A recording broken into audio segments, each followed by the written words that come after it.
My name is Arthur, and for 15 years, my life was defined by the hum of innovation, the scent of solder, and the endless pursuit of the next big idea. I was an inventor, a creator, a man who saw solutions where others saw only problems. My latest obsession, a revolutionary energy storage system that promised to change the industrial landscape, was nearing completion. It wasn't just a patent. It was my life's work, countless sleepless nights and every penny I'd ever saved poured into its development.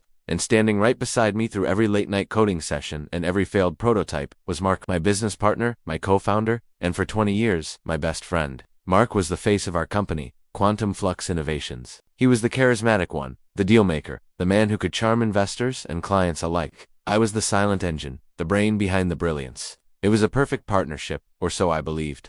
We had started in my garage, two ambitious kids with a shared dream, and built it into a multi-million-dollar venture. Our current project, codenamed Aura, was going to elevate us to a new league entirely. We were weeks away from filing the final patent application, ready to present Aura to the world. Then, the small things began to shift. Mark started taking more calls behind closed doors. He became evasive about meeting schedules. He'd insist on handling all communication with our new high-profile legal team, citing my focus on engineering. I shrugged it off, attributing it to the pressure of our impending launch. We were a team. I trusted him implicitly. After all, we'd built this from nothing, together. One Tuesday morning, while Mark was supposedly at a crucial investor meeting in another city, I received an email from our patent lawyer. It was a standard update, detailing the successful filing of patent 2025007, the Aura Energy Core System. My stomach dropped. We were supposed to file it together. I clicked on the attached documents. The patent listed a single inventor, Mark Peterson. My name, the countless hours I'd spent designing, testing, perfecting,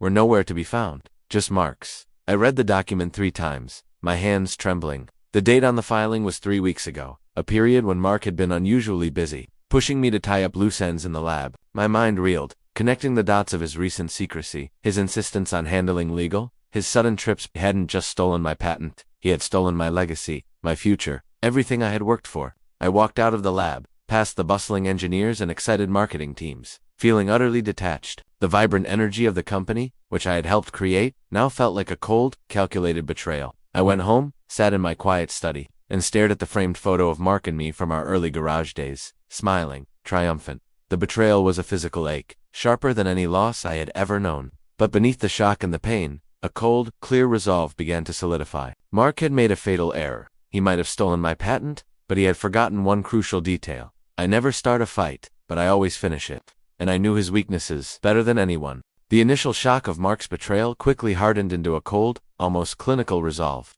My mind, usually buzzing with circuit diagrams and material properties, now focused on a singular, complex problem: justice. Mark thought he had outsmarted me, that my quiet nature equated to. He was wrong. My father, a man of few words but immense wisdom, always told me, the loudest sound isn't the bang of a gun, but the quiet click of a trap closing. I was about to set a very elaborate trap. First, I needed to confirm everything. I discreetly accessed our company's secure server logs, a system I had personally designed and knew intimately. It was a digital breadcrumb trail, meticulously charting Mark's communications with the legal team, the patent office, and even a few venture capital firms he'd been meeting without me. The timestamps confirmed my worst fears. Weeks of premeditated deception. He had moved with a chilling efficiency, systematically removing my name from all relevant documentation, creating a parallel narrative where he was the sole visionary behind Aura. I didn't confront him, not yet.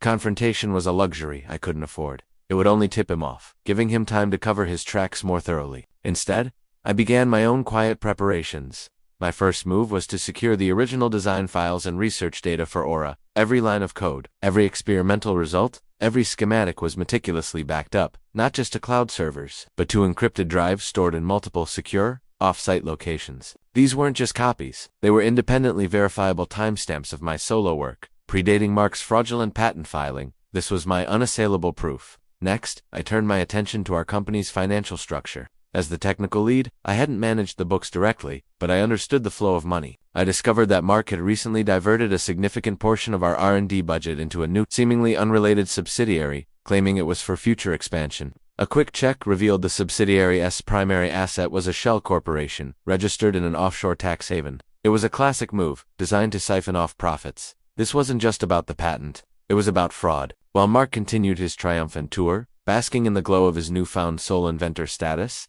I initiated contact with a former colleague, Sarah. Sarah was a brilliant, no-nonsense corporate lawyer, who had left the cutthroat world of big law to set up her own boutique firm, specializing in intellectual property disputes and corporate fraud. She was ruthless when necessary, but always ethical. I trusted her implicitly, far more than I had ever trusted Mark, it turned out. "It's a strong case, Arthur," she'd told me after reviewing the initial evidence I'd discreetly sent her. "He's committed patent fraud, potentially wire fraud with those financial maneuvers, and certainly breach of fiduciary duty. But we need to act with precision. No warnings, no emotional outbursts. We wait until he feels most secure, most untouchable." Her words echoed my father's wisdom. Mark was about to learn that an inventor's mind, when wronged, could be far more dangerous than any weapon. The game had begun, and he didn't even know he was playing. Mark, oblivious to the silent storm brewing around him, was enjoying his stolen triumph. Aura was a sensation. Media outlets hailed him as a visionary. Investors clamored for a piece of his genius. He was everywhere. On magazine covers, speaking at tech conferences, basking in the spotlight that should have been shared. I watched him from the shadows, a ghost in my own company, meticulously gathering more evidence of his deepening deception. My focus shifted to the financial shell corporation Mark had established. With Sarah's guidance, I began to unravel its convoluted structure. It was registered in a small, obscure island nation with notoriously lax financial regulations. Digging deeper, we found a series of transactions, large sums of money being funneled from Quantum Flux Innovations to this offshore entity, then discreetly transferred to personal accounts, not just Mark's, but also accounts linked to certain key members of our board who had suddenly become staunch advocates for Mark. As sole inventor status, this wasn't just patent fraud, it was corporate embezzlement on a massive scale, a conspiracy involving multiple players. The stakes had just escalated dramatically. The scale of his audacity was breathtaking. He wasn't just stealing my invention, he was systematically looting the company we had built together, leveraging my work to enrich himself and his co-conspirators. The anger I felt was cold, precise, and utterly devoid of emotion. It was a fuel for my mission. Sarah and I worked in secret, building a comprehensive dossier. We compiled financial records, email exchanges, communication logs from the internal servers I had access to, and time-stamped versions of my original patent designs. Each piece of evidence was meticulously cross-referenced, creating an irrefutable timeline of Mark's calculated betrayal. This wasn't about vengeance born of fury. It was about unearthing the truth and ensuring undeniable justice. "He's becoming bolder," Sarah observed, during one of our clandestine meetings at a small anonymous cafe across town. "The success of Aura seems to have made him arrogant. That's usually when they make their biggest mistakes." I nodded, watching a news report flash across a silent TV screen, showing Mark confidently accepting an industry award, attributing Aura's success entirely to his vision. He had no idea the trap was being woven around him, thread by invisible thread. My old father's voice echoed in my mind again. The quietest preparations lead to the loudest outcomes. My final piece of the puzzle involved a particular technical flaw in Aura that only I knew how to circumvent. It was a subtle vulnerability, designed as a failsafe that could be triggered remotely. It wouldn't destroy the system, but it would render it inefficient, causing minor, yet persistent, operational glitches that would erode confidence and performance over time. A silent, technical sabotage that would perfectly align with the unraveling of Mark's financial schemes. He had the patent, but he didn't have the master key to its true perfection. He had forgotten that the true architect knows every hidden weakness of his creation. Mark's public victory tour continued, but behind the scenes, the first tremors of my calculated revenge began. My strategy was multi-pronged, designed to erode his credibility and financial standing simultaneously, without him ever suspecting my hand. First, the technical sabotage of Aura began. I remotely activated the subtle, built-in inefficiencies within the system. These weren't catastrophic failures. Rather, they were insidious, intermittent glitches. Aura would perform flawlessly for days, then suddenly experience minor power fluctuations, inexplicable data lags, or a slight, yet noticeable, drop in efficiency.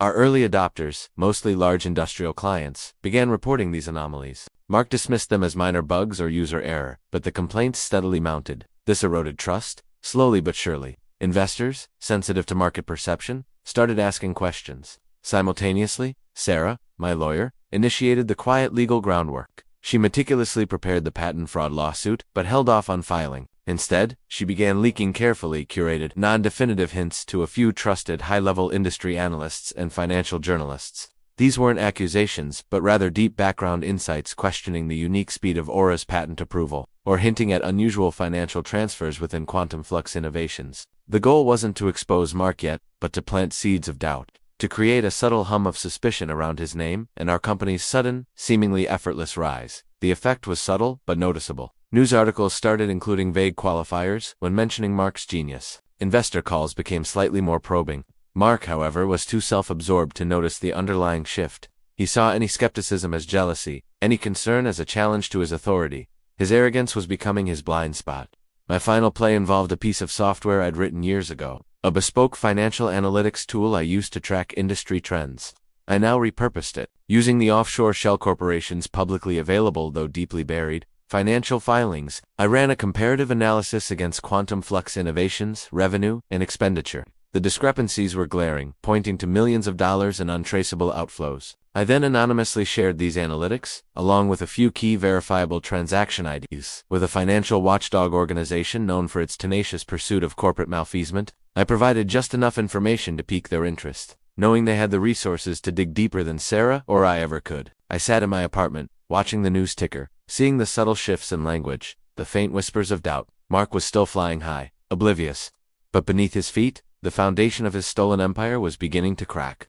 The cracks were small, almost imperceptible to the untrained eye, but I was the architect. I knew exactly where they would lead. Mark's public victory tour continued, but behind the scenes, the first tremors of my calculated revenge began. My strategy was multi-pronged, designed to erode his credibility and financial standing simultaneously, without him ever suspecting my hand. First, the technical sabotage of Aura began. I remotely activated the subtle, built-in inefficiencies within the system. These weren't catastrophic failures. Rather, they were insidious, intermittent glitches. Aura would perform flawlessly for days, then suddenly experience minor power fluctuations, inexplicable data lags, or a slight, yet noticeable, drop in efficiency.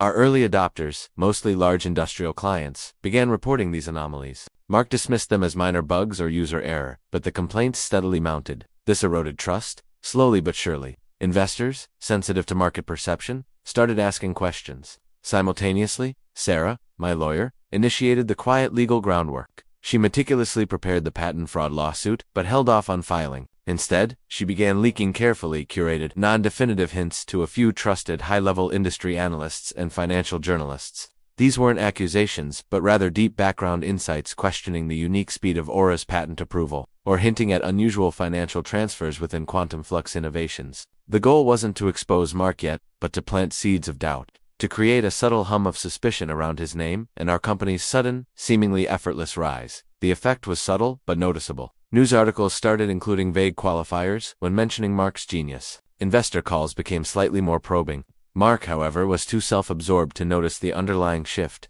He saw any skepticism as jealousy, any concern as a challenge to his authority. His arrogance was becoming his blind spot. My final play involved a piece of software I'd written years ago, a bespoke financial analytics tool I used to track industry trends. I now repurposed it, using the offshore shell corporation's publicly available, though deeply buried, financial filings. I ran a comparative analysis against quantum flux innovations, revenue, and expenditure. The discrepancies were glaring, pointing to millions of dollars in untraceable outflows. I then anonymously shared these analytics, along with a few key verifiable transaction IDs, with a financial watchdog organization known for its tenacious pursuit of corporate malfeasance. I provided just enough information to pique their interest, knowing they had the resources to dig deeper than Sarah or I ever could. I sat in my apartment, watching the news ticker, seeing the subtle shifts in language, the faint whispers of doubt. Mark was still flying high, oblivious. But beneath his feet, the foundation of his stolen empire was beginning to crack. The cracks were small, almost imperceptible to the untrained eye, but I was the architect. I knew exactly where they would lead. Mark's carefully constructed facade began to crumble. The subtle whispers I'd initiated, combined with Aura's inexplicable glitches, were having a devastating effect. Early adopter clients, frustrated by the intermittent failures, started demanding explanations, and more dangerously, refunds. A major defense contractor, who had invested heavily in Aura for a critical project, threatened to pull out completely unless the bugs were resolved immediately. The financial press, initially charmed by Mark, now ran speculative articles hinting at systemic issues within quantum flux innovations, and raising questions about the company's internal financial management. The pressure mounted on Mark. He became erratic, snapping at employees and making impulsive decisions. He blamed everyone but himself for the problems, from incompetent engineers. A direct jab at me, though he didn't know I heard about it, two malicious competitors. He poured more money into fixing Aura's phantom bugs, unaware that the flaws were designed by its true creator. This only exacerbated the financial bleeding to his offshore shell corporation, as funds meant for legitimate R&D were diverted to cover these mounting, inexplicable costs. It was precisely at this point, when Mark felt most cornered and desperate, that Sarah made her move. she filed the patent fraud lawsuit against him and Quantum Flux Innovations. Simultaneously, the financial watchdog organization I had anonymously tipped off escalated their inquiry into the offshore subsidiary, bringing in federal investigators. The dual assault hit Mark like a tidal wave. I remember watching a live news broadcast from my apartment. The anchor reported on the patent lawsuit, detailing allegations of intellectual property theft and systematic fraud. The screen flashed an image of the Aura patent, clearly showing only Mark's name. Then, it cut to footage of federal agents raiding the Quantum Flux Innovations offices, carrying out boxes of documents, their faces grim. The company Mark and I had built, my life's work, was being dismantled before my eyes. But this time, it was for justice, not personal gain. Mark was nowhere to be seen on the news, having vanished as quickly as his empire was collapsing. The silence in my apartment was deafening, yet it brought a strange sense of calm. The game wasn't just about winning anymore. It was about exposing the truth, about ensuring no one else fell victim to Mark's calculated deception. He had taken everything from me, my invention, my company, my trust. But in his arrogance, he had provided the very tools for his own undoing. The trap had sprung, and the net was closing in. The unraveling of Mark's empire was swift and devastating. The federal investigation, fueled by my meticulously gathered evidence and Sarah's legal prowess, quickly exposed the full scope of his corporate embezzlement and patent fraud. Several board members, implicated in the offshore financial schemes, faced their own legal battles, some quickly turning state's evidence against Mark to save themselves. The very system he had manipulated for his gain was now turning against him, piece by agonizing piece. The patent lawsuit, though secondary to the criminal charges, served its purpose by publicly invalidating Mark's claim to Aura. News channels that once hailed him as a genius now dissected his downfall, broadcasting the details of his deception to a shocked industry. Quantum Flux Innovations collapsed under the weight of the scandal, its assets frozen, its reputation irrevocably shattered. The company that had been my life's work, tainted by his greed, ceased to exist. It was a painful loss, but a necessary one for true justice. I didn't seek public glory or personal vindication in the media. My satisfaction was a quiet, internal one. I watched from a distance as the legal proceedings unfolded. Mark, cornered and outmaneuvered, eventually took a plea deal, avoiding a full trial, but facing substantial prison time and massive financial penalties that left him utterly destitute.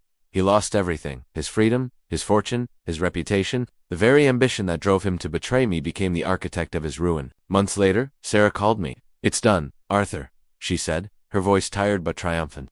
"Mark Peterson was sentenced this morning, 8 years. And the court formally recognized you as the sole inventor of the Aura system. The patent has been reissued in your name." A long silence stretched between us. 8 years was a just outcome. But more than the legal victory, what truly resonated was the reclamation of my legacy. The Aura system, once stolen, was now unequivocally mine. I didn't restart Quantum Flux Innovations. The trust was broken, the dream tarnished. Instead, I took the reissued patent and licensed it to a reputable, ethical technology firm dedicated to sustainable energy solutions. The royalties were substantial, more than enough to live comfortably, but the real reward was seeing my invention, my life's work, finally used for its intended purpose. Free from Mark's corruption, I bought a small, secluded workshop in the mountains, far from the corporate world. There, surrounded by the quiet hum of my tools and the scent of new prototypes, I began to invent again. Not for fame, not for fortune, but for the sheer joy of creation. Mark had forgotten my obsession, my unwavering focus. When faced with a problem, he had tried to steal my future, but in doing so, he had inadvertently reminded me of my true purpose.